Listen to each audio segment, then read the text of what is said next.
In celebration of Valentine's Day, I thought I'd give my brief thoughts on how the Persona franchise has handled its romances, and then go on to explain why Persona 3 is the single most excellent dating video game of all time, with the perfect selection of waifus to choose from. Now, I'm not going to pretend that these are the best girls of all time, but Persona 3 is the only game or anime I can think of where there are no bad options for a romance character. You see, 4 and 5 have a mixed bag of waifu material that stems from some of the best girls of all time to oh god please no. So to illustrate why Persona 3 is the ultimate waifu selection game, we must first examine how the series would later go on and screw it up. Persona 4 has an odd problem, in that it has the most niche collection of waifus I've ever come across, and Rise. The problem with picking Rise is that the game could be more than subtle about how she wants the Mara. Rise feels like Atlas is baiting me, just daring me to go after her. Like, don't even worry about the other girls, Rise is the one for you. And that made me more than a little suspicious, so I held my Rise social link from ranking up to romance until I saw the other girls. Ayane is one step above dating Nanako, so that was immediately out the window. Despite Naoto being the best girl of Persona 4, I would never in a million years hurt my precious Kanji by picking her, so she was off the table. Ai doesn't even have step on me energy, she has I will stab you in the eye if you piss me off energy. And it's wrong for me to pick Yukiko or Chie because they deserve to be happy with each other. But on a more serious note, these are just the friendliest girls of all time, and I don't think they would date me independently if this wasn't a Persona game. And Marie is a big yikes, as I do not feel okay dating someone who has amnesia. That feels so weird to me, but to each their own. The only objectively lousy girl on this list is Ayane, and since I've only gone through the game once, I can't comment on Yumi. So Rise is realistically the only option for a romanceable partner, which was kind of sad for me, as since I'd played 5 before this, I was used to having plenty of good girls to choose from, and also some of the worst of all time. So to get into Persona 5, Ann, Makoto, Hifumi, Kasumi, and Haru are all the best choices from a role-playing perspective. If you're an adult playing this game and Kawakami and Takemi do it for you, that's awesome, more power to you. But in the context of the game, it's a little bit freaky. If you picked Mifune or Oya, I'm sorry, I didn't even realize you existed, though I do respect you for resisting the temptation of the other waifus.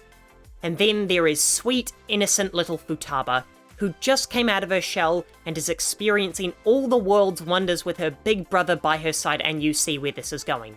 But even if you didn't pick Futaba, you still could have made the wrong choice, because the rule of floof states that Xanthe Hune must always play the best girl in everything she's in.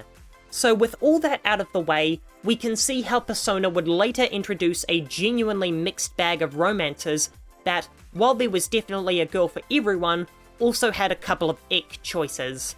So let's break down Persona 3's choices of romances and discuss how each one is a resounding success.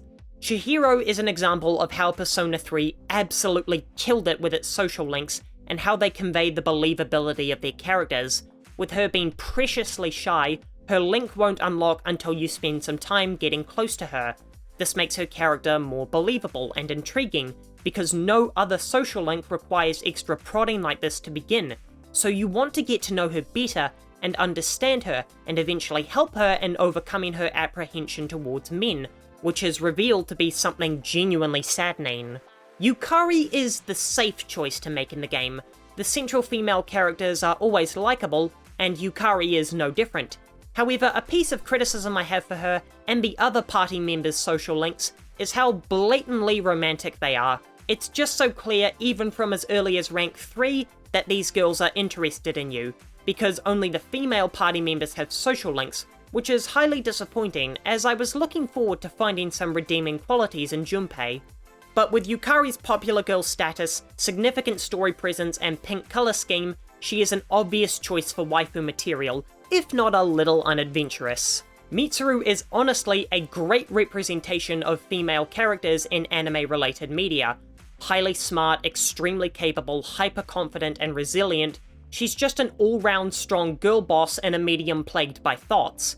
But Atlas is careful not to make her a Mary Sue by making her socially inept, which isn't a good thing to be in a Persona game, but once again, she's an extremely strong choice for a romance.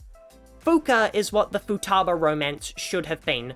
Well, I guess I don't mean that, as I don't think Futaba should have been romanceable, but Fuka is how to turn an introvert into a romantic option without making them feel uncomfortable. As a self-proclaimed introvert, who was in the first 0.05% of people to roll credits on this game, I can confidently say that Fuka is given the appropriate amount of respect and time by the protagonist in order to let her come out of her shell. I'm running a little long here, so I'll just skip over Yuko and Elizabeth, but again, both of them are exceptional choices. But then we get to Aigis, and if the game were going to screw up one romance option, then it would be this one. But holy hell, do they pull out a goddamn Pinocchio love story for the ages with this girl. Aigis has the most profoundly human romance out of anyone in the game, which not only works as a gorgeous love story, but just as a compelling tale of romance on its own. I'm blown away how well the studio that would go on to make your surrogate sister romanceable handled this incredibly tricky relationship. Persona 3 is far from the best game in the series, but I'm shocked at how much better some integral features of this franchise like romance used to be.